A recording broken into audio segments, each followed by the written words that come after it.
Bonjour tout le monde, bienvenue sur ce nouveau cours Scandium. Toujours dans le chapitre Anatomie du système nerveux central, aujourd'hui on va aborder les méninges.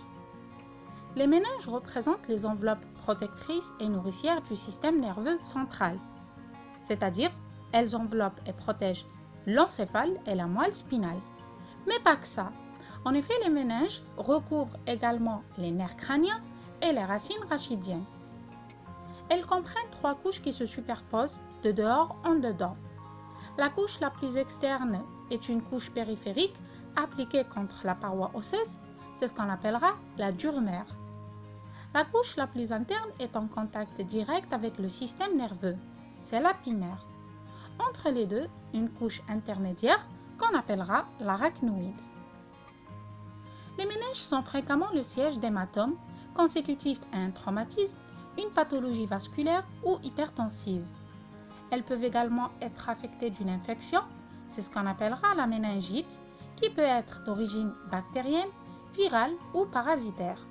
D'ailleurs, le prélèvement de liquide cérébrospinal va permettre de juger de l'état des atteintes des méninges et de nous informer sur l'état du système nerveux central. Lors du cours sur la morphologie de la moelle spinale, nous avons parlé des méninges spinales. Ce cours sera donc consacré entièrement à l'étude des méninges crâniennes que l'on va développer tout de suite.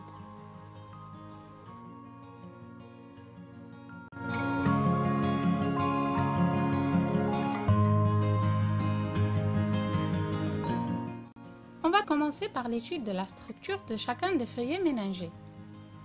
La première couche sera la durmère crânienne. Celle-ci enveloppe l'encéphale.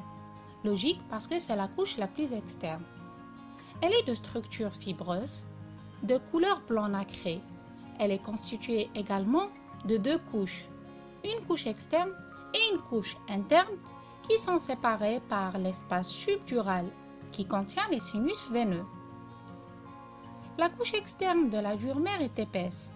Elle adhère directement aux os du crâne, plus particulièrement au niveau des sutures, de la base du crâne et du foramen magnum.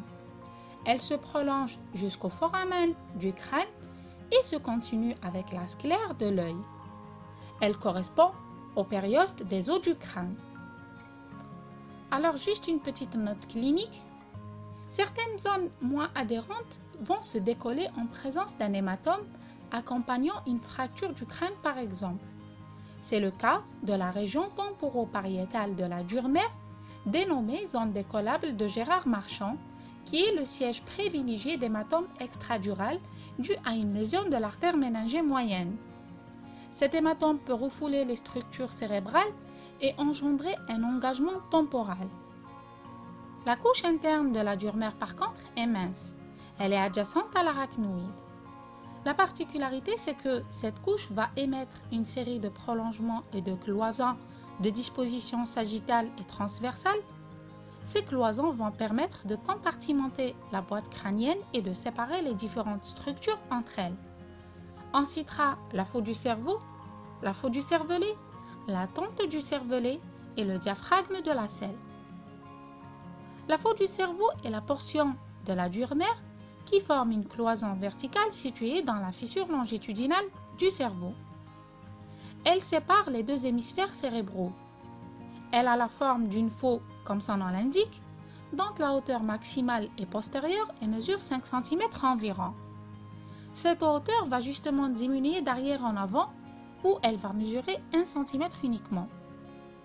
Son bord supérieur se fixe sur la face interne de la calvaria, de chaque côté de la ligne médiane, et ceux du foramen cecum à la protubérance occipitale interne.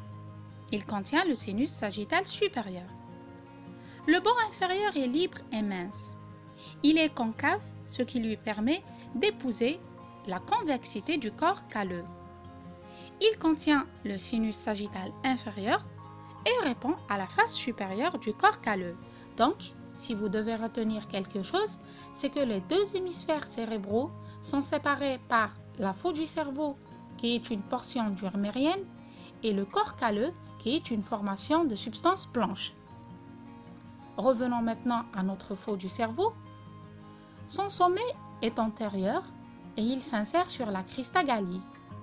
Sa base et donc postérieure, elle se fixe sur la crête médiane de la tente du cervelet et elle contient le sinus droit. Une autre portion durmérienne que vous devez connaître, c'est la tente du cervelet. Cette portion de la durmère sépare le cerveau et le cervelet. Elle a la forme d'un toit tendu grossièrement dans un plan horizontal. Justement, au niveau de la fosse cérébrale postérieure, la tente du cervelet va venir délimiter deux étages. Un étage supérieur où va se trouver le pôle postérieur du cerveau et un étage inférieur où se trouvera le cervelet et le tronc cérébral. La face supérieure de la tente du cervelet va donner insertion sur la ligne médiane à la base de la foue du cerveau et répondra latéralement aux lobes occipitaux. Sa face inférieure donne insertion sur la ligne médiane toujours au bord supérieur de la foue du cervelet cette fois-ci. Et latéralement, elle va donc répondre aux hémisphères cérébelleux. La foue du cervelet est une portion de la durmère qui forme une cloison médiane située entre les deux hémisphères cérébelleux. En forme de foue, sa base supérieure se fixe sur la ligne médiane de la face inférieure de la tente du cervelet.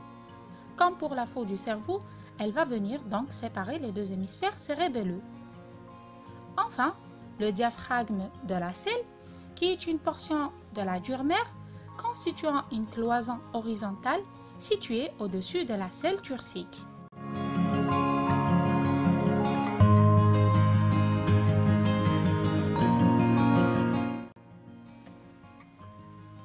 La deuxième couche de méninge que l'on va décrire sera l'arachnoïde crânienne. C'est la partie des méninges intermédiaires entre la durmère et la pimère. Elle est de nature conjonctive. Donc, la durmère est de nature fibreuse, l'arachnoïde par contre est de nature conjonctive. L'arachnoïde est mince et transparente à la face supérieure du cerveau.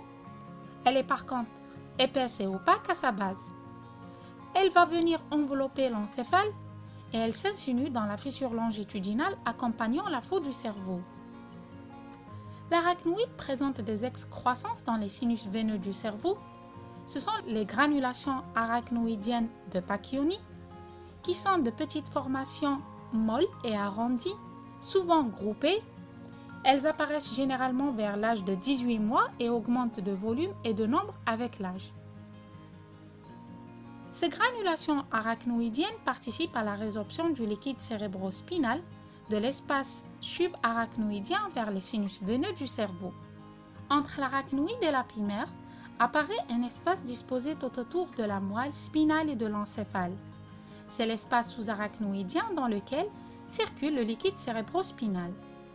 La particularité au niveau de l'encéphale, c'est que cet espace va constituer des confluents sous-arachnoïdiens qui représentent des réservoirs de liquide cérébrospinal. Ce sont les citernes. Les citernes sont donc les parties élargies de l'espace sous-arachnoïdien au niveau de l'encéphale. Elles sont au nombre de 10.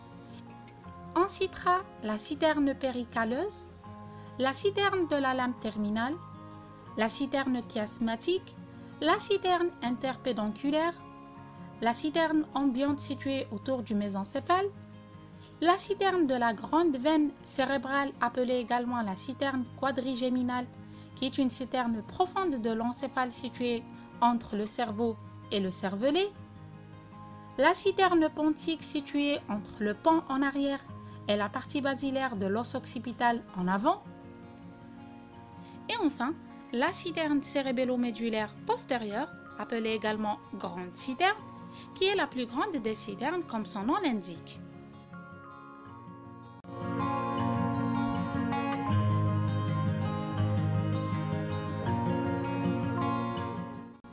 Enfin, la dernière couche de méninge que l'on va décrire sera la pimère crânienne.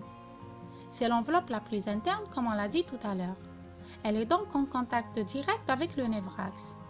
Très richement vascularisée, c'est la membrane nourricière de l'axe cérébrospinal. La pimère crânienne est plus mince que la pimère rachidienne. Elle est également plus vascularisée qu'elle. Par sa face interne, elle tapisse toutes les circonvolutions cérébrales et va venir s'insinuer dans les sillons et les scissures. Par sa face externe, elle entre en rapport direct avec l'espace sous-arachnoïdien où circule le liquide cérébrospinal. L'apimère va former les toiles choroïdiennes des ventricules encéphaliques.